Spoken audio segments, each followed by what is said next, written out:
Well, good morning, guys, and welcome to the show. Fernando. Welcome to the show. Today we have, something that we've never done before. I know. It's not an F-150 or a Jeep Wrangler. This is a 2021 Porsche Cayenne hybrid. And we're going to be putting a ton of stuff in it and take you along for the ride. Inside the vehicle, we have the giant control center here. And then in the corner of the dash, we have a speaker here, one here, two more in the door, two more in the rear door, as well as this in the back of the vehicle.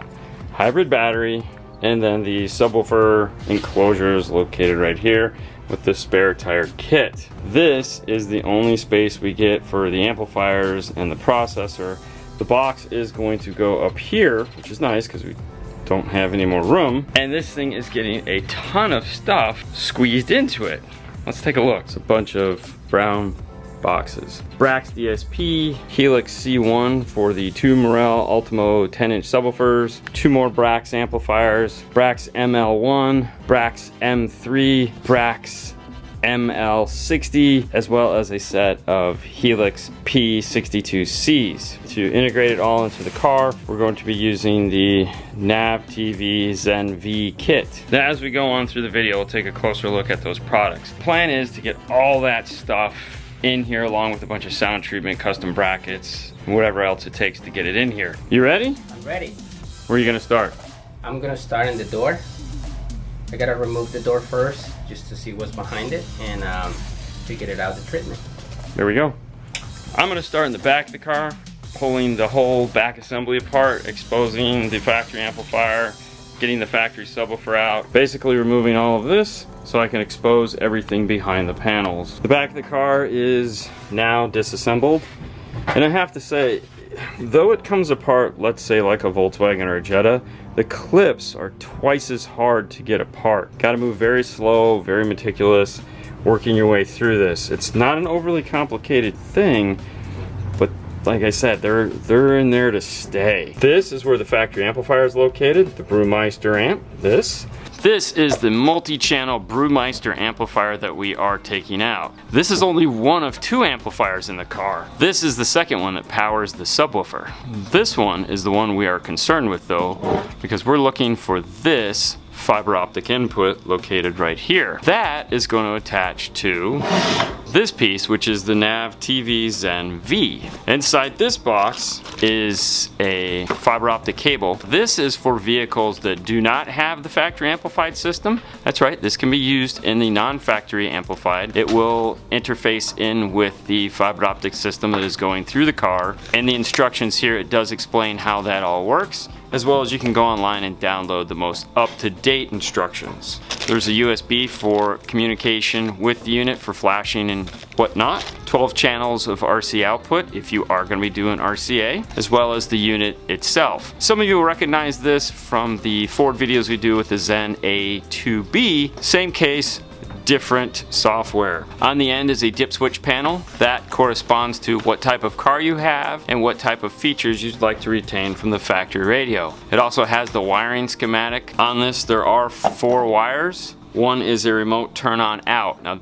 this remote turn on out is only enough to turn on one thing. If you have a DSP processor that has an output, use that. This to power it up, that to turn everything else on. If you don't have something that has that type, make sure you put a relay on this, otherwise you could damage the unit. There's a purple wire which is for emergency brake, however is not needed for most installs, this one included, a ground and a battery. And then located on the bottom, you'll see this little gray cover here. This is where our factory fiber optic cable is going to plug into. So when you pull this gray piece out, make sure you plug it back into the amplifier to protect the amplifier's factory cable.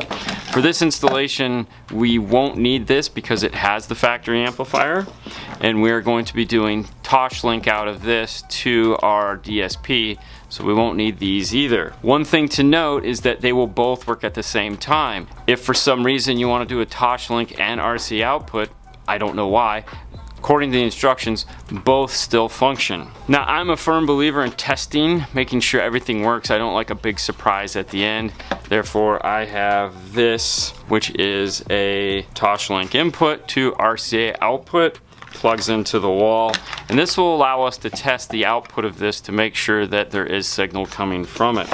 You could also just plug the RCAs into some form of an RTA and do the same thing. Something like the IRTA2 that has the RCA inputs. These could go into here, and you can make sure that you have signal coming out of this before you get really deep into the installation. And for this test, we'll just come out of the output here into this and do the same thing. But before we get on to all that testing, we do need to get this mounted. For right now, I'm just going to set it in place and get our power and ground because I don't know what else has to go on that panel. I'm just more concerned with making sure everything does what it's supposed to do. And then as we're going, we'll figure out exactly where it needs to go. Also remove the running board along this side and up into the passenger footwell where we located our battery.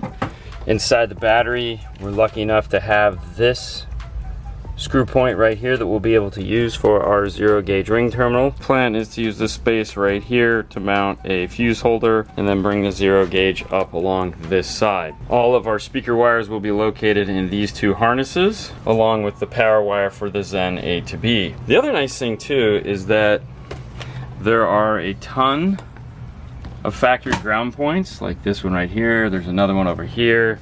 There's several along here that we're going to be able to use. Because taking apart this car is not the easiest thing in the world to do, one of the things when taking this car apart that I did notice, this panel comes off, that one, without removing any of this other part of the car. You do have to remove the trunk piece here, this side piece on the other side. That really doesn't need to come off. This carpet piece just kind of slides out of the way, and it makes removing this fairly easy. That means we'll be able to use this space for something. I don't know what yet, but I'm not a fan of putting things in a place where they're next to impossible to get to, or it's going to take me an hour to get to it, just in case there is some form of a service needed. I'd really like to fit the DSP and the 3 amplifiers in this spot. That is the goal. The Zen will go behind there, however, and then it'll be a Toshlink cable down and over to the DSP. Now I just need to make it happen. The Zen is T-harnessed in, Toshlink connector plugged into it. Like I said, it's just hanging out. Eventually it's going to get mounted here. For right now, I just want to test it. IRTA2 is connected to our Toshlink tester. We have it plugged into a portable battery system here. And as you can see, we have signal. Turn the signal down, Fernando.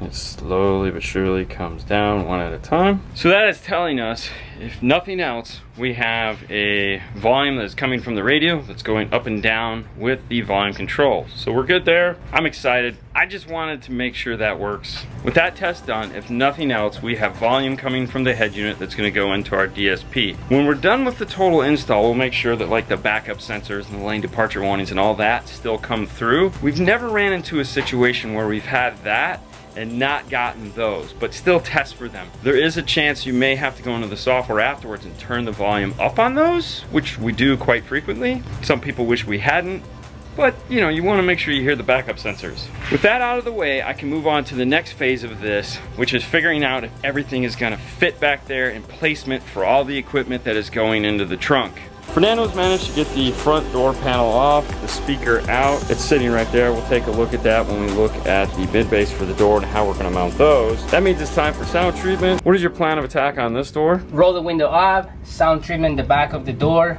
concentrate in this part right here in the front of the door and the door panel itself. So let's take a look at the door panel. We're going to use the roll kill steel that has the foam, the goo, and the aluminum. So we're gonna concentrate in all this and all these little things that rattle. So yeah, we're gonna roll kill the whole thing. And of course, Dean has to make the bracket to put the mid-range in this area. Let's do it.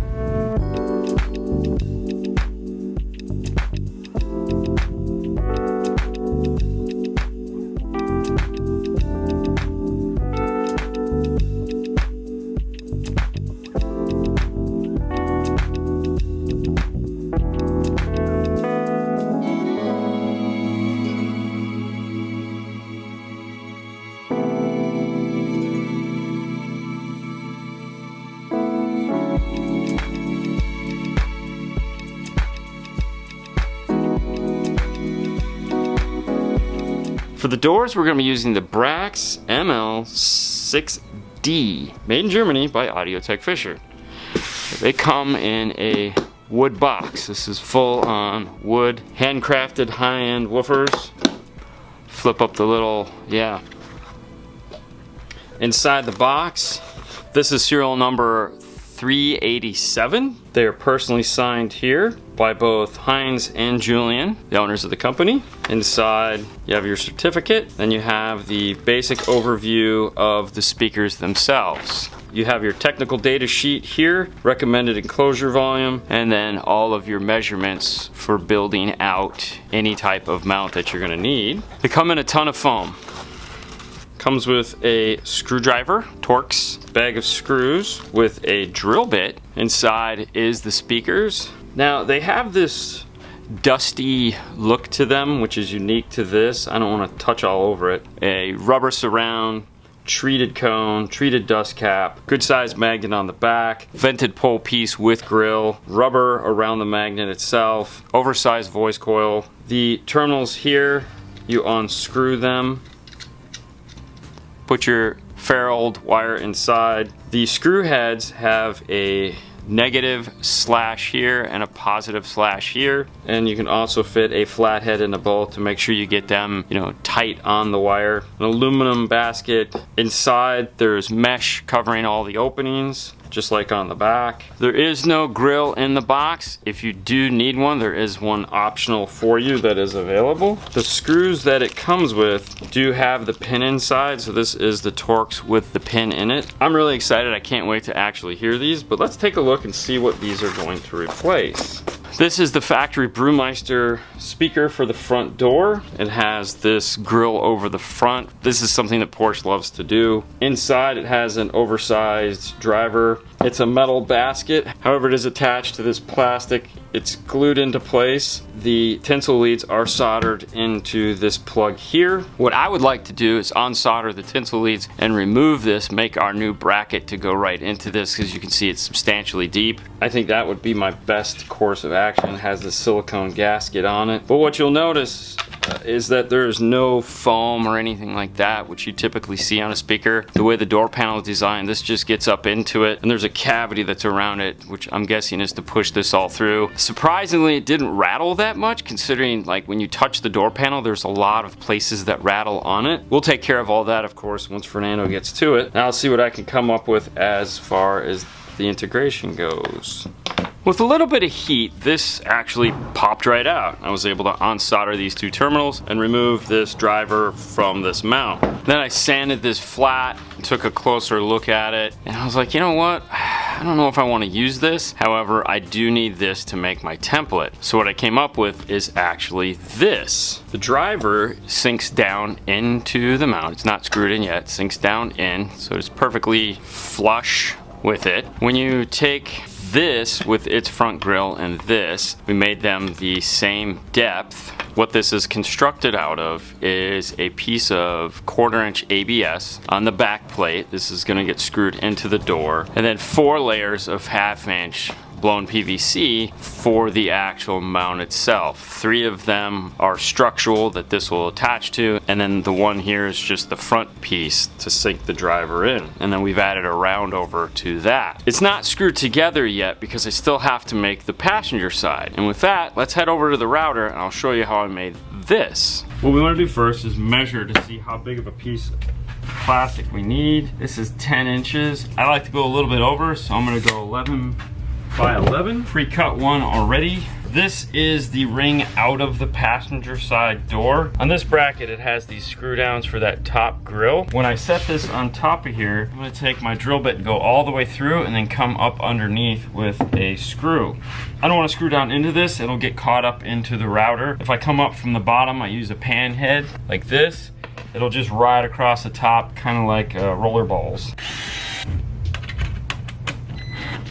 Don't over tighten it. Go from one side directly over the other side. Don't go 1, 2, 3, 4. Go 1, crisscross. With all the screws in place, now you can tighten them up. Set the proper height on the router. Make sure you always check that. In this case, we've been doing a lot of 1/4 inch, a lot of 1/2 inch. flip-flopping back between the two. And if I was to leave this at 1/2 inch, it would totally destroy this guy here. We don't want to do that. Also, when working with ABS, face shield glass is something, this stuff sucks.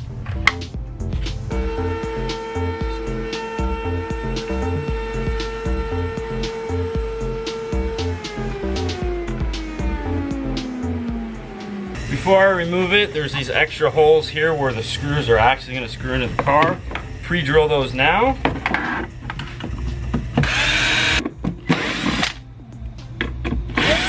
And this will be the back plate that goes up against the car. We're not cutting the circle out yet. That'll be the last thing we do, if you're wondering. Next is to cut the 1/2 inch. We're going to need 4 pieces of that same 11 by 11.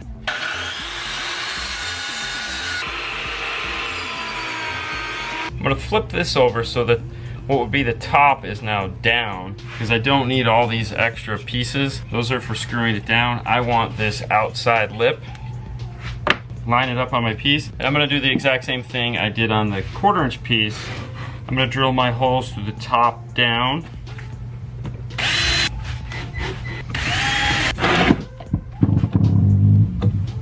Face mask back on.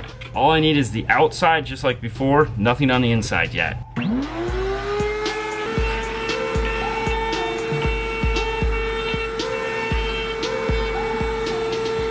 This is the first of the 4. So this is gonna be my master. What I've done, where the plug is, I wrote passenger, an arrow pointing the direction, and then part 1. That way I'll be able to keep track of all my pieces as I go through this. Once removed, I'm done with this. I don't need it for anything else. I can put the speaker back in here, solder the leads back into place, put the front grille on, give it back to the customer, and if he ever decides to put them back in, they'll plug right in. Mobile Solutions template tape onto template number 1.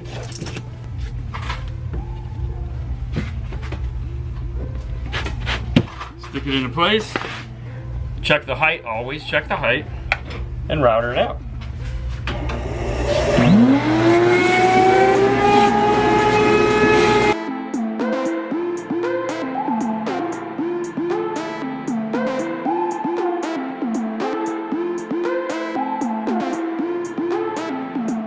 And lastly, pass 4. At this point, I need to screw this back together. And this is what we end up with. We need to find the center of this to the grill on the car, because the grill is not perfect, and we want to make sure that we get our speaker behind as much of the grill as possible so that all our air comes out. To do that, we're going to put this back in the car, and we're going to take a pin, find the center of the grill, come through that into this and mark the exact center. From there, we can work our way out. But what we found doing the driver's side is that even though this thing is, really thick, it's not thick enough for the needle that we have. For that, we needed 2 more pieces of 1/2 inch. And we'll stick them roughly here in the middle. Then add blue tape, rub it down nice flat, make sure there's no bubbles or anything like that. Let's head over to the car. Blue tape, flashlight, put it behind the grill. And this, it just so happens to have a really perfect circle right here. We have a needle, find my center right here, mark it with the pin. There's our pinhole. Poke it a few times, making sure get that area. And what we end up with right here is the needle marks. We can get that back over to the bench, drill our pilot hole, and we'll use that to sync up for our bigger hole. I find my center point. I can now remove this and throw it away. I also want to remove layer 4, because now I need to draw a bunch of lines on here to find my center and get my circle lined up. I don't want all those lines to be on this, plus this is going to be a bigger hole. Now we already have these rings that we've gotten.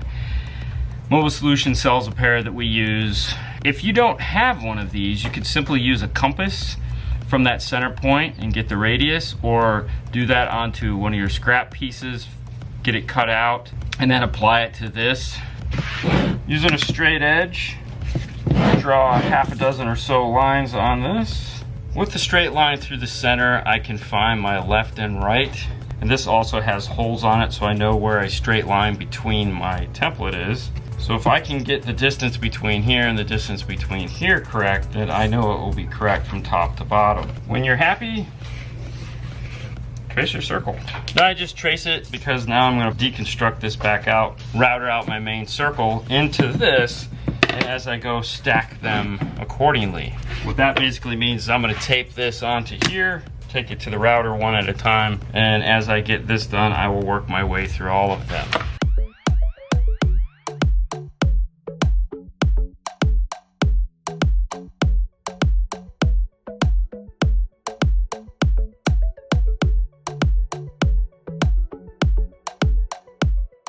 That gets us all four routed out. Now we need to make this top insert piece. Just like the piece that we used for making this hole, we have the same piece for making the bigger hole that we need. And you can use the same basic process to do that if you're gonna try to make it yourself or use a compass. We could line this up by eye and just simply pray. However, the easier way to do it is drop the speaker into place and stick the ring around it. Now we know is exactly where it needs to be. Make sure that you put it on number 4. We're still at a 1/2 inch on this.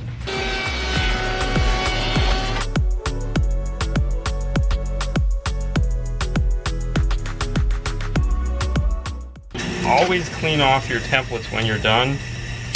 You don't want to leave that tape on there. Especially if you work with someone else. They might get mad if they come and find their thing all dirty. The last thing we need to do is add the hole to our bottom plate since we have these all done. Line this back up and screw it together. Readjust the height for the 1/4 inch.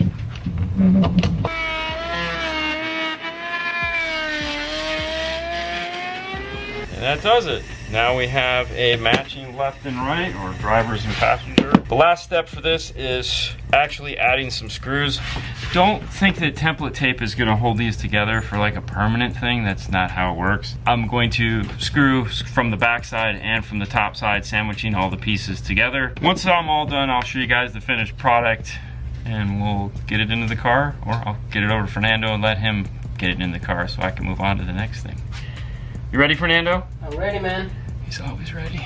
Fernando has just got done with his part of this. He screwed in using the Torx safety screws that it comes with, using that cool screwdriver, and wired it in. We drilled a hole through this closest plate here, came through, zip tied it all in, ferruled it in through the backside, insulated it red and black so it'll be easy to see. This is a heavy mount for sure. For final assembly, each layer is glued together, and then we added the 4 screws that we had been using. We just countersunk them so this is perfectly flat. Then we also added 4 more countersunk screws to the back that go all the way through, and then for this top ring here I grabbed the factory Torx screws, used my grill to line up the holes, drilled in so that this front piece is also attached. So we basically have it scissored from both sides, compressed all together. It's really super rigid. Yeah, this is awesome. This is the finished speaker in the door.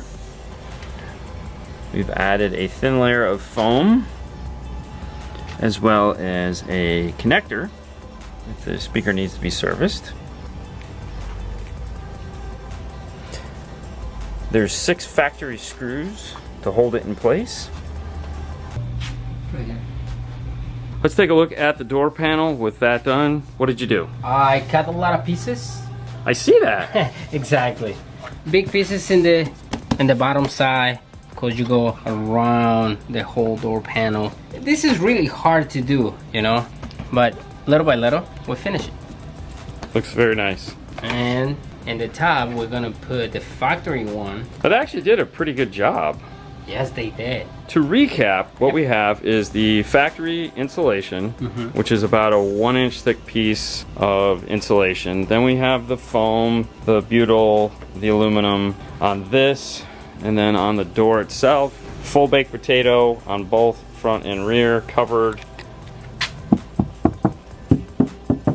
This one's not done yet. That one's clearly done. The next speaker on the list to address is this little small one here on the door. This has a mid-range that is located right here. We need to make our mid-range fit these same brackets. Let's head over to the bench and we'll take a look at what we'll be putting in and our plans for making a bracket. These are the BRAX ML3 80mm 4-ohm speakers. This particular one is serial number 1287. Comes in the same wood crate. In the top here, remove this piece of foam. This will get you access to your owner's sheet. Has the same information as the previous set. And also, if you need grills, there is an option. They are the MR3s. Folding it over on the back gives us our schematic along with all our specifications. And of course, their certificate of ownership signed by Heinz and Julian, and stating the serial number for this set of speakers. In the box itself with the speakers, after removing this top piece of foam, there is an Allen key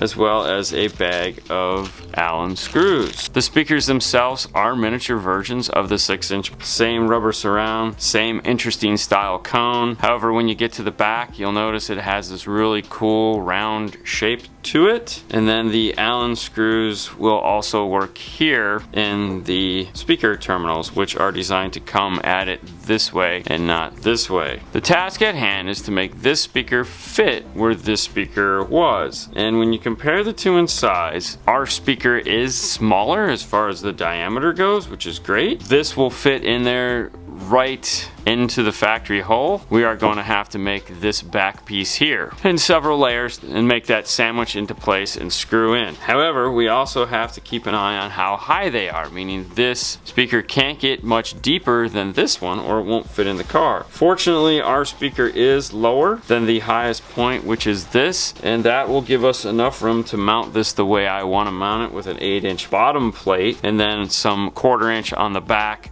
making it a nice rigid mount. We could make this the same technique we did on the previous speaker where we took it over to the router. However, with something this size, this is going to be made on the laser. We're going to flatbed scan this speaker in and print out our new brackets to mount this. You can import it into the software that I'll be using, which is a software called Amadine. It's an inexpensive app you can get on the Apple Store. What we need to do is scale this image to this speaker. Zooming in, looking at this, we can see that the circumference of this speaker did scan well. With some calipers, measure the outside, draw a circle, stroke, not fill. Make sure that the maintain proportion is on and you choose the center expansion point. And now we can scale up our image, slowly dragging it to that circle. I also like to change the color to a brighter color that's easier to see.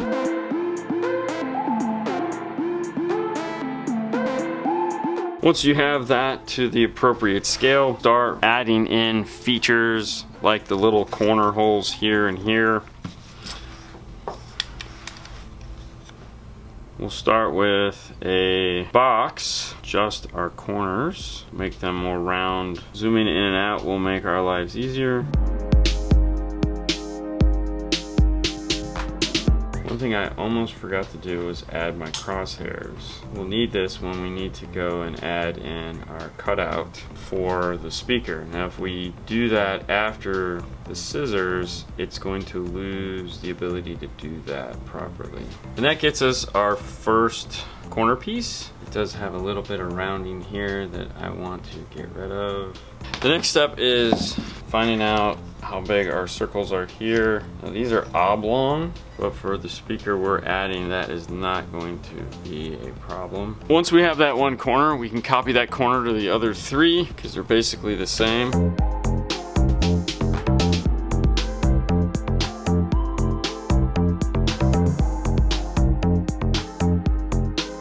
And that gives us our basic shape. The next step is to get our measurement for the face diameter here, because our bracket is going to set on top of it. We need to make sure we're outside of the movement of the surround.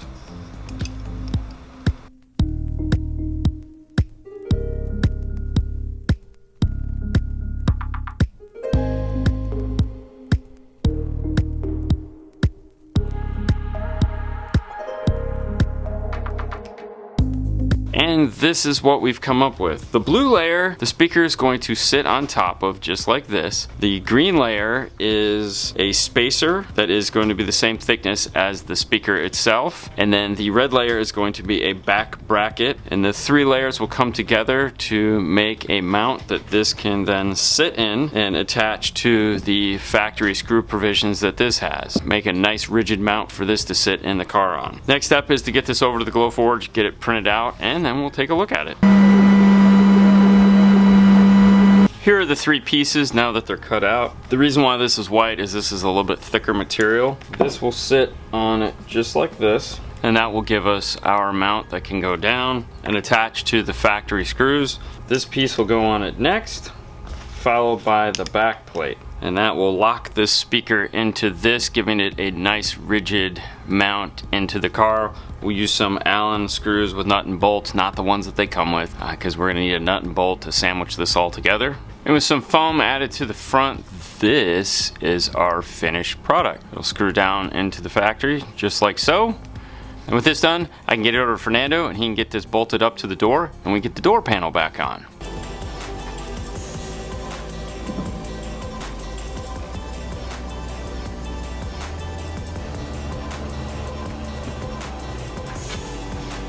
And just like that, one door is all back together.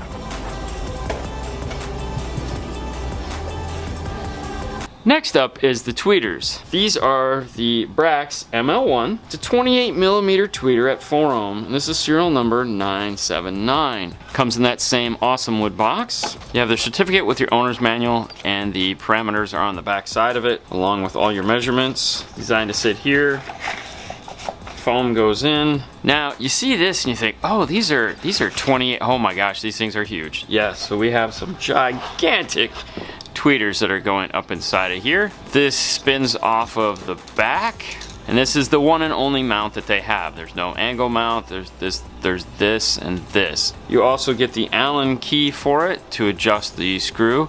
The wires come straight out of the back of this tweeter, which means whatever you're putting in this in, you're gonna need some room, at least a little bit, for those wires to come out and turn. The tweeter that we're replacing is this. It is like an electrostatic. We have tape over it here to keep any of the debris off of it. It's just a bunch of ridges. It has 3 mounting screws, 2 on one side, 1 on the other, kind of like an old school GM radio. And it is solid metal. I mean, this is like a giant, this is probably the beefiest tweeter bracket I've ever seen. When we put the mid-range in the door, we used the router, and that was the best for that. When we put the mid-range in the door, we went to the laser, which was the best for that. This one is a little different because the tweeter that we took out is substantially smaller than the tweeter we're gonna put in. Now you could make A-pillars, you could do anything you want there, but he specifically wants this stuff to go where the factory is. He wants it to look factory. He's going for a stealth system. To do something like this, the laser is definitely the better of the two choices, mainly because we need to conceptualize a little bit, meaning we have a small and we have a large, and we need to kind of morph the two together, which we can really easily do inside of the computer. And that yielded this guy here. And this is just the first. What we're looking at is the basic shape of the factory tweeter, and then we took and added the BRAX tweeter to it, and you end up with something like this. This goes right in, boom, drops into place, screws all line up. But the problem is this. You have a 1/4 inch here, you have another 1/4 inch here, you got like a 1/2 inch of space. The factory grill is not gonna go back on. Because when we look at the factory tweeter, there is about a 1/4 of an inch, but that grill sits right on top of this. So that poses a little bit more of a struggle for us. What to do? Well, after some kicking it around and coming up with different ideas, we came up with this idea here. And the difference on this is the tweeter goes in here. We took away all the frilly stuff like this notch and these things. And this is designed to go in and then come up from the bottom. So we've removed the factory metal brackets. These metal screw points here. Take those out so that it looks like that. With those metal screw downs out, we can put this in, it goes in like this, and it'll come back up and boom, into the dash. Now we did have to adjust this screw down just a little towards this, just because of how tight this is gonna be up against the dash. So we did move it just slightly, like not maybe a 1/16 of an inch. So when you compare the two, it's like, yeah, see even there, the the holes look perfect. But it was just enough because we needed just a hair, because I need these to be perfectly centered. Put it in, it kind of held it from the bottom, and the grill, believe it or not, still was touching. What to do now? Well, as you can see, there's not a lot of meat on the bone, as it were, for us to make anything snazzy. Or is there? That led us to this piece here. This piece comes down another 1/4 inch, and we use these heated inserts that are this thick, or 1/2 inch thick, that go through both pieces. And what this does for us is it allows our tweeter to go in, and now our tweeter is going to sit flush with the factory opening because we've moved it down the 1/4 inch that this grill is taking up. This guy will go in the same way, spin our lock onto the back, tighten it up. We put it in like this. It comes up from underneath, and we can get 3 M5 screws with washers and screw this thing right into place. And that's it. That's all we gotta do. Seems so simple. Now the reality is, when making speaker brackets like these 3 that we've made so far, it does take a considerable amount of time. Using the router is definitely by far the fastest because there's not a lot of thought to it. It's just a matter of stacking layers. Switching over to the laser though, even though in the end, like, we never have to do that again, it still takes a long time to sit there and draw and use the calipers and figure out and make a piece, see if it fits, go back and redo it. The nice thing is that once it's done, I need to. I just hit print, and 2 minutes and 40 seconds later, I have an identical one for the passenger side, and I never have to do it again. We've never shown these before. Let's hop back over to the workbench. I'll show you how we assembled this. Also, with the laser, you have a driver and a passenger. So these are mirror images of one another. That's important. When assembling these products, you don't want to make 2 of the identical if there is something that is a variable. In this case, the variable is where this end is. That little shift makes a big difference. This is the passenger. Just do a quick fit to make sure this is right. Get rid of our center points. And I'm just going to remove the top piece of paper and leave the bottom on so I know which one is bottom, and I will do the same for the piece that I'm going to attach. Line the 2 up. If you want to put some glue on it at this time, you can. These are the little brass fittings here. A special tip you get for your soldering iron that will heat them up. Once they're hot, take your time. Just kind of twist it in like a screw.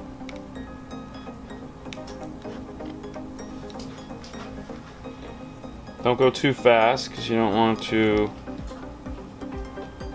damage the acrylic.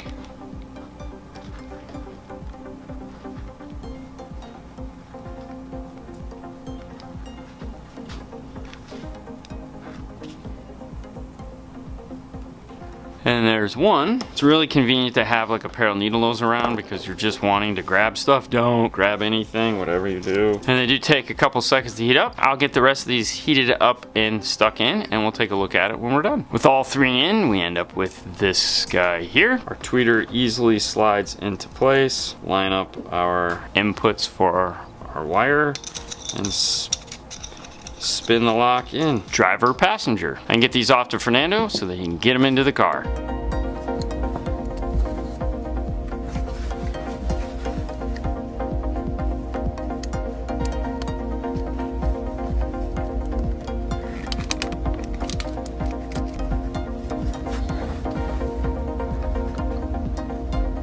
Fernando just informed me he got the tweeter screwed into the dash.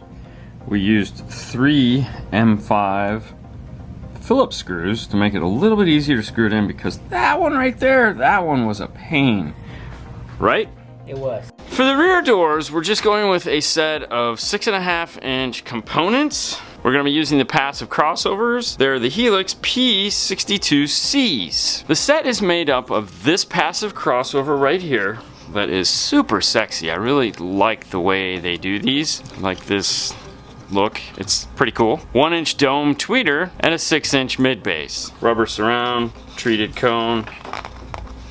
It's a really thick cone. It's a very nice set of speakers. Let's take a look at the rear door and we'll show you how we're going to integrate these in. Fernando already has the door off and is adding in the roadkill. The factory is actually a three-way set. They have a tweeter located right here, the same mid-range that we took out of the front door, and then there's like a 7-inch from the factory that is mounted to the door, which I'll show you in a second. The tweeter here is kind of small. Since we're not going to be adding in a mid-range, we're just doing a two-way set, it makes more sense for us to use this area instead of trying to get our bigger tweeter to fit in a smaller location. So for that, we used the same laser template that we made for the front and just added in our tweeter to it. We've moved the tweeter over towards the open grill. The way it sits from the factory is this amount of the speakers actually covered by the door panel. We want to make sure our tweeter is nice and open. This will screw on to there. We've added the foam so that it will couple with the door panel, and these are done. How it was assembled, they have their speaker cup, and we made it out of 1/4 inch. I wanted it to be nice and rigid.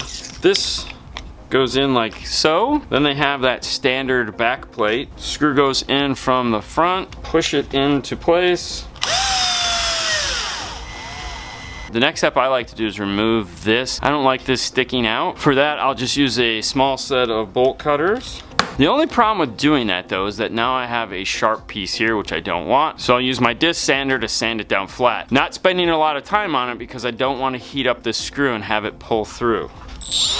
Really quick, took that off, rub your finger on it, make sure if it doesn't cut your finger, then it won't cut the car. These tweeters have this red bigger side here and this non-colored skinnier side here, which is the ground. Line them up, make sure they're in the opening, and click it into place. The next step is to add foam to the front. Just follow around the circle.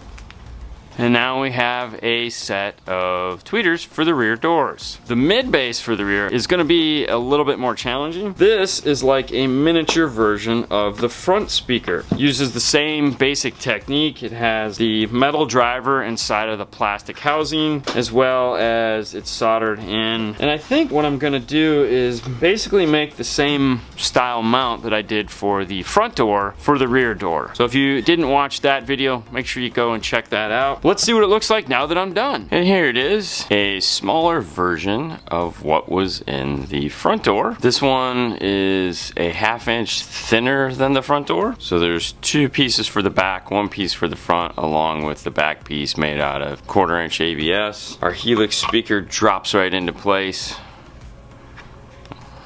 Looks super sexy, just like before. I'll get this over to Fernando so we can finish it all up and get it into the door. For this one, we are also doing a complete coverage on the rear door, as we like to call it, the full baked potato.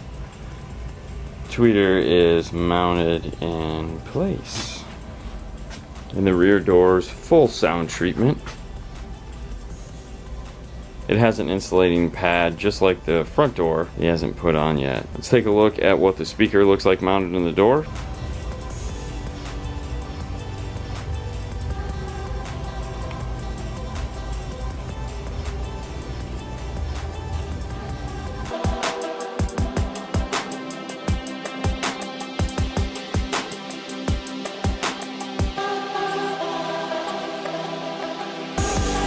Fernando just informed me that he has finished the back door. I know we were looking at the driver's side, but one thing led to another and we got caught up. So this is what the passenger side looks like, which is identical to the driver's side. We've added in the fast ring, our mount. He's added in his connectors right here. And of course, the full baked potato on the door panel. Looking ultra sexy. With all the speakers out of the way, it's time to get back into the back of the car and concentrate on DSP location, amplifier location, and getting all those brackets made. We got a stack of goodness here. Let's come back to the bench and we'll take a look at what we're putting in this thing for power. DSP. First up is the DSP, which is just simply the Brax DSP. Brax only makes one DSP, and this is it. This is number 923 of the batch. Comes in the wood box.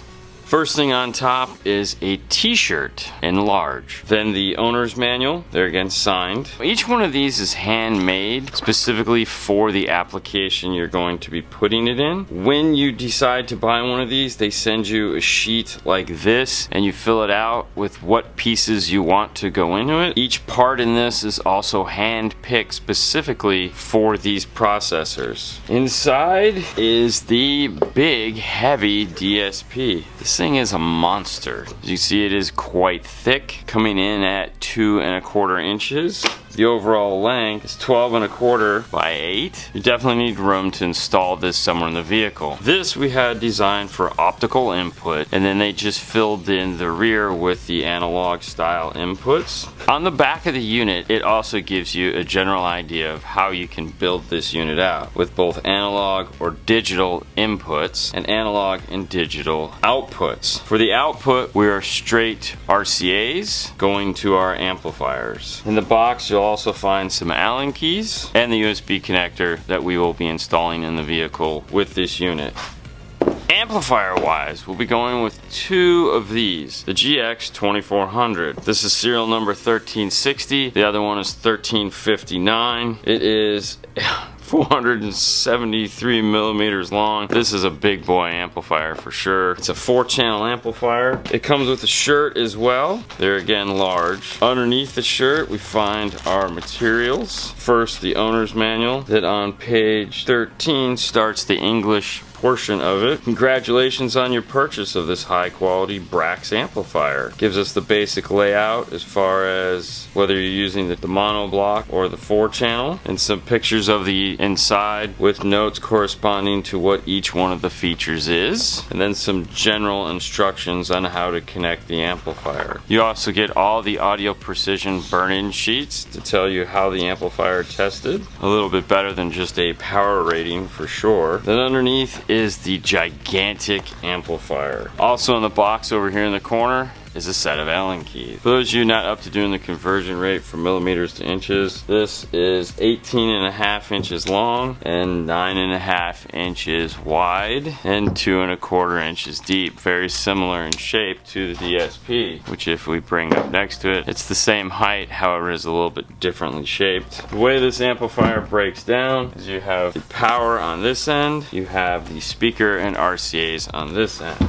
As expected, this amplifier is a little bit different than your standard amplifier, just a little. Closer look through the amplifier, you'll see you have some options located at the bottom of the amp. Mono, bridged, stereo bridged, or stereo for both channels 1 and 2 and 3 and 4. We are going to be running the stereo, so we can leave that in the factory setting. The power wires are going to be installed into this before you mount this down because of the way the heatsink is designed. And it does have 2 sets of inputs. However, this is the actual main input. This is for the optional stiffening capacitor that you can add to the amplifier. And I know, like me, you're dying to see what this looks like inside. So let's pop the top on this and check it out. It has 10 2mm Allen screws. And in case you're wondering, with the full audio precision test that they shipped with this, there's really no point in us doing an amp dyno on it. They've done more than enough testing on the amplifier to, I think, get the point across how much power and performance this amplifier actually has. Once those are removed,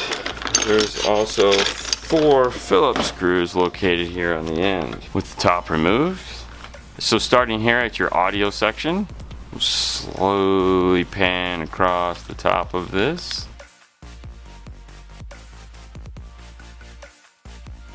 Definitely a super sexy amplifier. It does have internal fuses located here, which just kind of cleans up the whole look at the outside of the amplifier. Alright, that's enough looky-loo time. Let's get the top back on. One other part of the amplifier I wanted to show you is this cool metal bracket here. You can unscrew it and flip it to whatever direction you want, but what it's hiding is the gain section. It's a 4-channel amplifier. Of course, that means it has 4 gains for it. And that leaves just the sub to show you guys. Let's take a look at the sub amp we're going to be using. Now, even though Brax makes a matching sub amplifier, we just couldn't get the right ohm load and with the subs that we wanted to use. What that meant is we stepped down to the Helix C One amplifier to power the subs. And this thing is big and sexy also. Opening it up, top piece of foam and then the instruction manual. Now what I like about the C series amplifiers is that they do have this plexi cover right away. We don't have to take anything off. Allen keys, and these things are also really thin for the amount of power they put out. Just under 1.5 inches. They are super long though, at 17 inches, and the width is 9.5. Let's take a closer look at the amplifier. Ground, power, remote on this end. Tell it what ohm load you're going to be connecting to it, 1, 2, or 4. Let's take a quick look at the owner's manual. See some of the cool specifications that this amplifier has. One of the options for this, you can do an Tosh-Link input, so you can come out and go Tosh-Link into this amplifier if you need to. We will be using the RCAs. There is a selector here for both stereo or mono input. It's a mono amplifier, but if you're going to be running one RCA or two RCAs, gives you the option to tell it that. There is a master-slave function if you're going to be running multiples of these. It has a phase control adjustment on the side here between 0 and 180. There's also a bass boost where you get to pick the center frequency between 40 and 120, as well as the gain for it. Let's do the slow pan across the top of the amplifier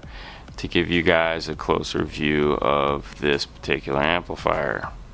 Looking at the end plate, this is the output to go to the partner amp, your bass knob, input, low pass, high pass, output, phase, frequency, and gain adjust. Quick look at the other end, input A, input B, and your inputs for power. Now that we know all the equipment that we're going to be putting in the car, I have to hop into the back and figure out where am I going to put all this stuff? How's it going to fit? It's going to be a struggle, there's no doubt about it. We kind of knew that going into this. They make a level up from this amplifier, but they're way too big to actually fit inside here where we need them to go. So we went with the smaller ones. We settled.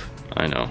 Crazy. This is the space I have to work with. This is the hybrid battery, and this was the factory subwoofer, and the spare tire assembly went here. 3 giant amplifiers and a giant DSP that all need to go somewhere in this back area. And then we also have this area here where the factory amplifier was if we need it. Each one of these amplifiers is just big and heavy. And the other thing I have to keep in mind is I have to get this off in order to set my gains. Covering them might not be such a great idea, which was my initial plan, was just stack all 3 of them on top of one another. But I didn't know that's what I was gonna have to do, and removing each one to set the gains and whatnot just seems like a really hard time. So I've kind of rethought the process. Maybe staggering them would be a better idea, starting with one of the 2400s here off to the side, then my DSP going in this area here.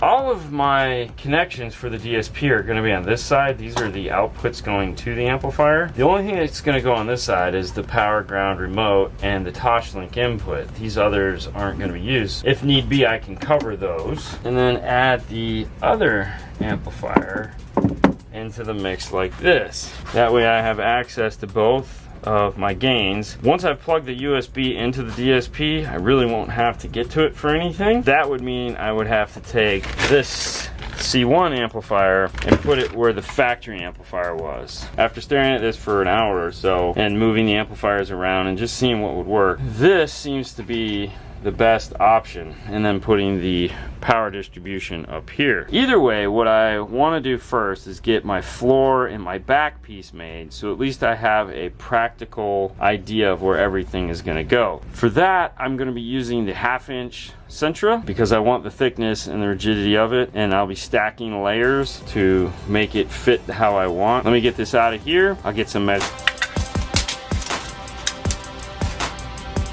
After a few trips back and forth, one of the things that I forgot to mention was that it has these guys right here. There's one here, here, here, there's one back here, and there's another one over here. And these are what they use to attach in their little subwoofer and foam inserts. And for us, they're gonna make a great place for us to screw it down and also lock it into place just like it does for the factory. To do that, put the piece of plastic in here and push down on it, and then it'll indent that into the bottom of the plastic. Once you have that, then you can drill the corresponding hole.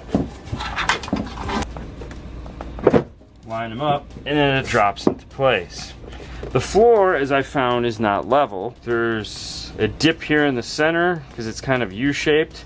So there's a dip here, there's a bigger dip here, and then in the back corners there's also another dip, which I'll show you the bottom of this. We had to build risers so that we could get a nice, solid, flat piece. This is gonna be my back piece. I'm thinking my distribution block will go somewhere along here. And then I've already added in a second piece here. For one, it adds rigidity to this, so it's coming up, the screws are coming up from the bottom and into the amp rack here. But the main purpose for this was getting the amplifier up off the floor an extra ½ of an inch. We want some elevation to it, and obviously now I have a full inch of material underneath the amplifier. This amplifier is going to go here. It'll leave just enough room for me to get my screw in this area and this area. Power wire is going to come out of here. The signal is going to come over here to the DSP, which brings us to the DSP. The DSP I'm pushing all the way up against the edge of this plastic. I'm not wasting 1 inch of room anywhere in here to do that. The signal will come out this way and up into the car along with all the speaker wires. The only RCA that's going to be running up will be the C One, the sub amp. Next, this amplifier needs to float on top here. Take some measurements of how long I need this to be. With the way this is set up, I have the ability to put a leg on either corner, not on all 4. And I've lifted it off of this amplifier a ½ inch so that it's not sitting directly on top of that. And I've made this leg here that's going to go over by the DSP and add another screw down point for this corner. This will sit something like this. I removed the center of this out so that I can get to the connections on this amplifier if I need to, with just removing this one amplifier. And now this will sit on here like that. And that gives us our general mock-up for how we want to put these amplifiers in here. One 4-channel, the other 4-channel, the DSP will be hiding up underneath. The only thing we need to come out of that is the USB. My power wire will run all across the back. My signal and RCAs and everything will run this way through the system and up the side into this area. And the C One will get mounted in this location. I do also have 2 passive crossovers that I'm going to hide right here. Those are for the rear door. Now I wish I could say it's going to be as easy as that, but if you recall, the input wires are located on the bottom, so I have to put all my wires into the amplifier and snake those out before I screw the amplifiers down. So there's a lot that needs to be done in order to get these amplifiers put into this place here. I also kind of need to put the car back together and make sure that it'll go back together where these are at. So that, you know, I don't want to have to figure that out when I'm done. If that all works good, then we'll move on to mounting the C One in this location.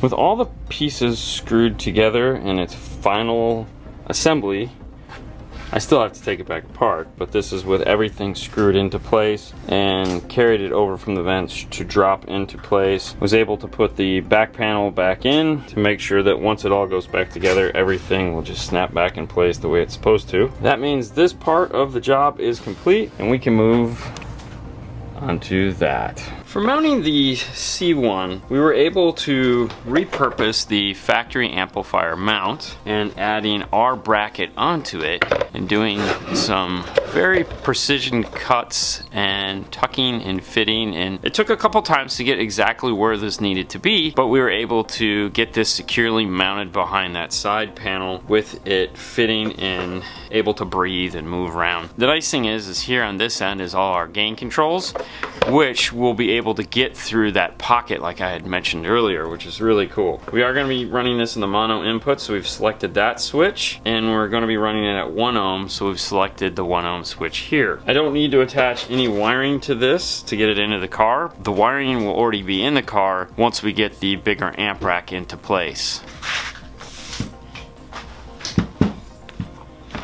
The screws for the amplifiers are located on the bottom. That means we have to get this pre-wired before we can screw it onto the amp rack. I've already made up the wiring that I'm going to use, and I have to kind of keep in mind, like, because you know, it has a natural bend to it, so I want to make sure it's going the natural way. This amplifier is going to sit like this in the car, which means I want this wire to go bending like this, and the same with the... I also need to make sure that I have my 5-star logo facing the right direction. Once I've done that, tighten it down into place. I've also made up my remote turn on. That takes care of the power side. Now I have the speaker side over here to deal with. This amplifier is going to power my 2 mid-bass in the front doors as well as my component set in the rear. I've made up my wires for that. I'm going to go with my standard purple and green for the rear, and then for the front mid-bass I'm going to use white and gray. It's listed as channel A, B, C, D. A is going to be white, and it goes positive, negative. That'll be followed up by gray, then green, and then purple. The RCAs I can plug in later once I get it mounted into place. The other thing I need to make sure is that this channel A, B, C, D switch, they're both on stereo. And they are. In the install rack, the power is located right here, which means I'm going to be screwing in these terminals and whatnot. I want to protect this part of the amplifier. To do that, I'm going to use several layers of blue tape.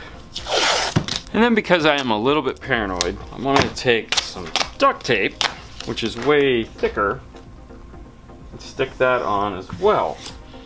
I don't want to stick the duct tape directly to the amplifier for obvious reasons. Duct tape is disgusting and gets gooey stuff everywhere, so the blue tape will keep that from happening. That'll work for right now. I may need to peel some of this back off once I get this on there. I'll readdress it at that time, not too concerned with it, but for right now, this is good enough. I can move this onto the amplifier rack. We can get it screwed down and we can start drilling our wire tie down for the power wire here, and also figuring out what we need to do for the next amplifier.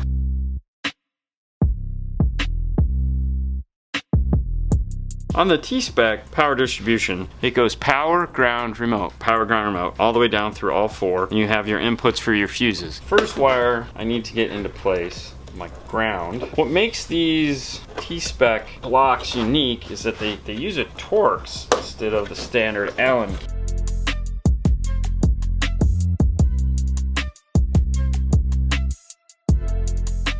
The plan is to tighten these wires up, get them screwed down. There is going to be an inch of plastic I have to go through, so I'll be using the 8-inch zip ties to hold them in place. And then the remote turn on is going to sit on top of them like this. I like the contrasting colors where you get red, blue, black. I think that looks cool. For lining up all the wiring, I'll be using the wire ruler that you can pick up at Mobile Solutions. I'll be using the 8-inch, so I need a 5/32 drill bit. This is the other reason why I put the tape on here, so that the drill doesn't accidentally bump this. With the amp screwed down, I can show you what I was talking about with the distribution block, power, ground. The fuses are in place. This one here is going to be for the amp that's going to sit here. Speaker wires are going out. The DSP is going to be raised up just a little bit to clear all of this. I've pre-drilled the holes here for the RCAs. Once get those put in, that'll be the last thing we'll do. I want to get all of this other stuff kind of in place before I worry about that. Power wire is zip tied and in, along with remote turn on. This one is done. I'm going to remove some of the tape and get this other one here on top of it. But before I do that, I need to prep all the wire and get that taken care of. I put together some power and remote turn on wires for this amplifier as well as the C One that's up in the side panel. I have to get these in place before I do this amplifier because, well, 1, you have to screw the wires in from the bottom, and 2, I wouldn't be able to get to this area once this amplifier is put into place to attach the wires down. We also have 2 0 gauge that are going to come across this back piece here, and I have to pre-drill those holes as well. When this is here, I won't be able to get to them. This is going to be a very interesting install as far as getting this into the car and getting everything in and connected, just because of how weird these amplifiers are to connect. Realistically, this amplifier needs to stay out until this is in the car. However, because of the way the power wires have to come in, it's gonna be a very fun thing to do, we'll just say that. The holes are drilled, and it's just a matter of putting these zip ties in. The other thing that I have to do also, that I've been thinking about, is I'm adding in 2 smaller fuse holders off of the 4th one here. One to power the DSP, one to power the Zen. And I need to make sure I put these fuse holders someplace easy to get to. My initial thought was to put them down here, and then that occurred to me that, yes, I can get to them right now, but once this big amp is in here, I'll never be able to get to those fuses. This is one of those things where I have to think and move and change and adapt just because of the difficulties of how the amplifier is designed with the difficulties of trying to get them to fit into the car. So it's kind of like a perfect storm of headache going on right now, which is okay. It's okay, we'll work through it and get it to do what we need it to do.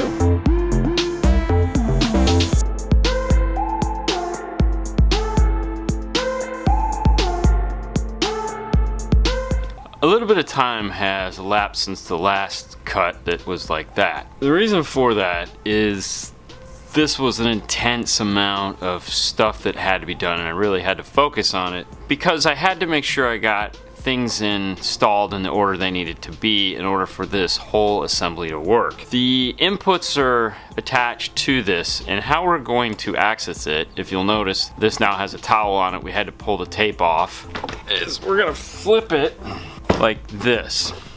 The DSP had to be slidden into place and then connected and zip tied in with all of its inputs that are located on this side. And then the RCAs all had to be put in, so this piece had to be loose and kind of move around. Then we could screw the DSP into place, we could screw these into place and get them where they needed to be. And all of that had to be done with this amp sitting here like this because I zip tie the speaker wires down underneath the DSP and they all come off over here. DSP is sitting on risers so that they can pass safely underneath it. So those all had to be put into place before we could put the DSP in. This is insert A to B to C to D, and you had to build it that way. So I was really hyper focused on doing that. That's why I apologize why we don't have a great time lapse of all this getting wired up, because it was a lot of thought going into it and making sure that we could, as simple as this looks, get it to function. These zip ties here that aren't going to anything are for the zero gauge that's going to go into place once we get it into the car. The battery rests up against here, so I had to get these in and pushed into place before we get it into the car, because once it's there it can't slide forward enough to do that. And then as you just saw, the amp flipped over, and the amp actually has to slide off of the end here so that I can get to the Allen keys on the bottom to put the power, ground, and remote in. That'll be the last thing that we do on this once it's into the car.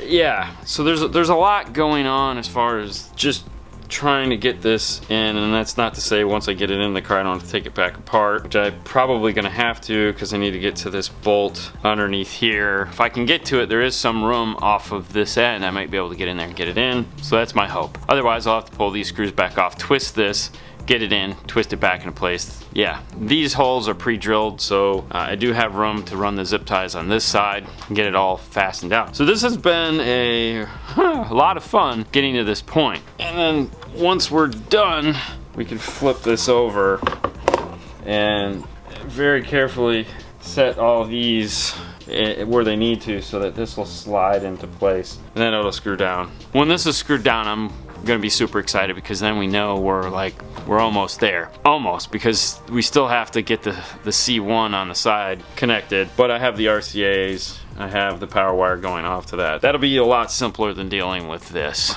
The step now is to lift this in to the car, get it in there, and start addressing some of those issues like getting the zero gauge into place and whatnot. So I'll meet you guys in the car, and just like that, they are both in, screwed down, secured. The wires for the two passive crossovers here are connected. Fernando is working on getting all our speaker wires connected into the factory harness, and the fiber optic cables connected to the Zen are all done. Everything is zip tied into place. Our two USBs, and one is for the Zen if we need it, and the other one is for the DSP, are located here. There again, we have this cool pocket right here that we can get in and grab those in order to tune it. Zero gauge is zip tied into place. Got the amplifier screwed in and all our wires zip tied down. This piece here is the runner. It's basically that. Needed to test fit it to make sure that everything would go in and it would clear. We don't want it sitting on anything. We have a big zero gauge wire that's coming, but there's nice amount of room for it to snake around. And then these two wires here are the power and ground going to the C One, which is going to mount right here, and that's what I'll be working on next to get that in and keeping the system moving along. But just having these in place really, whew, man, that's a load off for sure. It's a lot of work getting those two amplifiers to fit down inside of that little cavity. Some time has elapsed between the last little bit here in the trunk and now. We've actually had this for 4 or 5 days. Last night we stayed to make sure, well, we were at a point where it was like, okay, before we leave tonight, it has to make sound. I was just, you know, you set these little benchmarks for yourself seagulls. You set these little benchmarks for yourself so that you can kind of keep everything in pace. Like, you need to have this done by today, this done by, you guys understand that. So it was more important to get sound going than film it. But it's okay, we didn't go too far, we didn't skip ahead too far. Really the only thing that we needed to get done was, like we said, mounting the C1 amplifier into the side panel. Fernando finished connecting the wires. So let me show you what we got done last night to get to the point where we could hear it. The C1 amplifier got mounted into place. We also, these bundle here, these guys, are the factory amplifier plugs, and we test fitted to make sure that this panel will go back in, and also any of the other wires we had to route. While working on it, the amplifiers are covered, and as expected, we did have to take it apart last night and flip the amplifier up. We got to test my theory on if this was going to be serviceable. It's a pain in the butt, but it's totally serviceable. Yeah. I put the remote turn on in the wrong spot on the T-spec distribution block, so to get to it, I didn't put it here where it's supposed to go. I had put it down underneath, so my bad. One of the things we did last night too is polarity checks. So for some of you go, hey, you didn't show polarity checks. I know, and we've shown it in a lot of videos. For those of you that aren't familiar with what polarity check is, we take the PT9A Plus, or in this case, we have the Audiotech Fisher version of it, which is the PTK1 polarity tester. Play the pop, pop, pop track. That'll tell you green or red which way the speaker is moving. And Fernando got them all right, so good on him. He did a great job. We also checked left, right, made sure tweeters, mid, everything was playing the way it should. The goal this morning to kind of finish this up is gonna be interesting. If you hadn't noticed, this video's been filmed a little bit different than it normally would be. We have to get the driver's side of the car back together, basically the cabin portion of the car back together. And then our buddy Jeff Smith is gonna come by because Audiotech Fisher just released the new 5.0 software for the DSP. He is way more familiar with it than I am, and he didn't want to miss the opportunity to play with this system. He's a big Audiotech Fisher fan. He runs the stuff in his car. Well, sometimes he varies. He moves stuff in and out. He's almost as bad as Fernando when it comes to the lab. But anyways, he's a big fan of the stuff. He knows the software better than I do. So I was like, hey man, you want to come play and also teach me the new software instead of having me sit here and struggle with it? He's like, yeah, sure, love to. But before he gets here, we have to get all this stuff done. Our zero gauge went in there with no problems. Honestly, I feel our zero gauge looks better than theirs. Ours is the braided stuff. Look at the red. Kind of untidy. Fernando decided to use the Stinger X fuse holder because of its compact design. He was able to retain all the covers. Now we can get the floor back on top of it. The bolts went into place. We did have to remove the plastic underneath here to get the bolt in there. But otherwise the plan worked rather well. That thickness in the voice, like you don't like 500, I don't like 250 to 315. Yeah.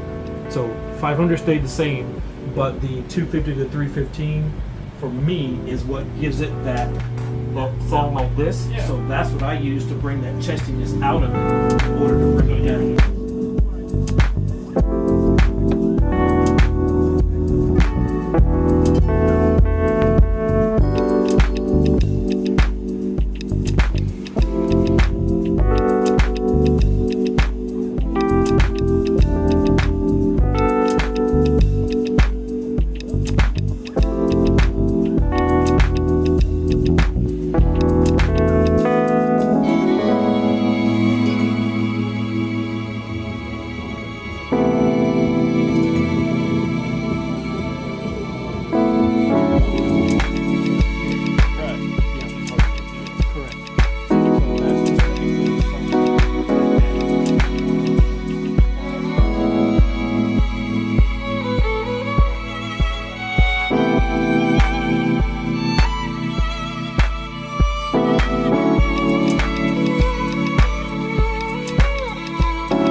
As Fernando takes pictures of the enclosure, it's finally here and done. The Ultimos are in. This is the bottom of the box. We had the the woofer countersunk in. The port is super long, and it actually starts here on what would be the top, wraps around and comes out at the bottom. This is the rear of the car. It's 3-tone, carpet, light vinyl, dark vinyl. We'll get it into the car and we'll take a look and see how it sounds. So the carpet matches the carpet, the dark matches the dark. This is a shade off, we know that. It was almost impossible, but this is closer in real life than it is in the video. Obviously it's showing it a little bit different. It's just because of the textures and whatnot. And then this can come open like this. We can still get to the amplifiers.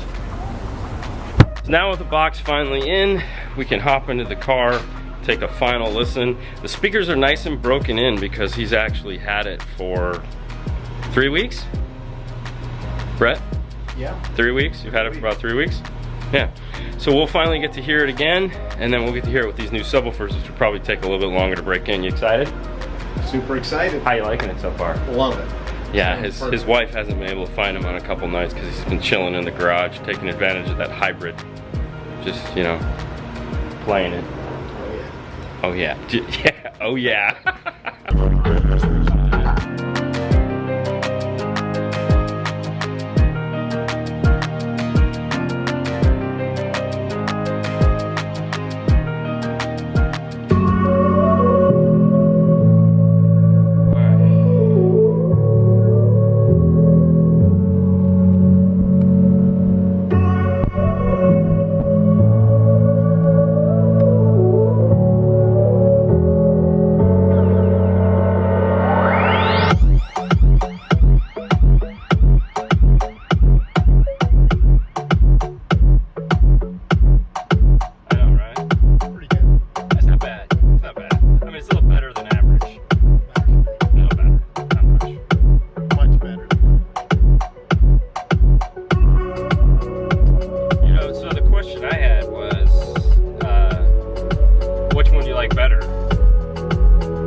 Okay. Much better. So we're talking about the difference between this and the Raptor, the Audison build that we did.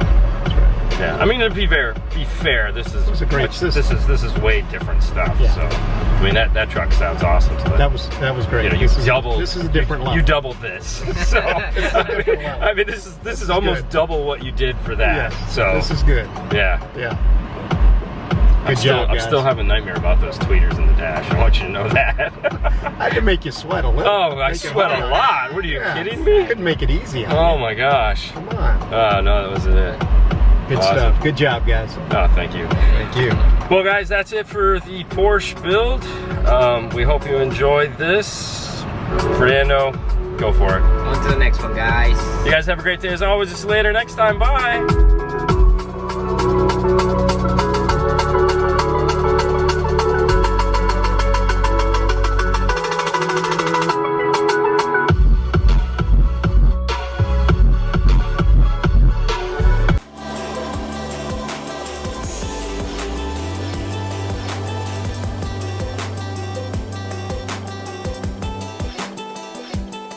Alright, so side note, it's been about an hour. We've been chilling out in the car, listening to a bunch of songs.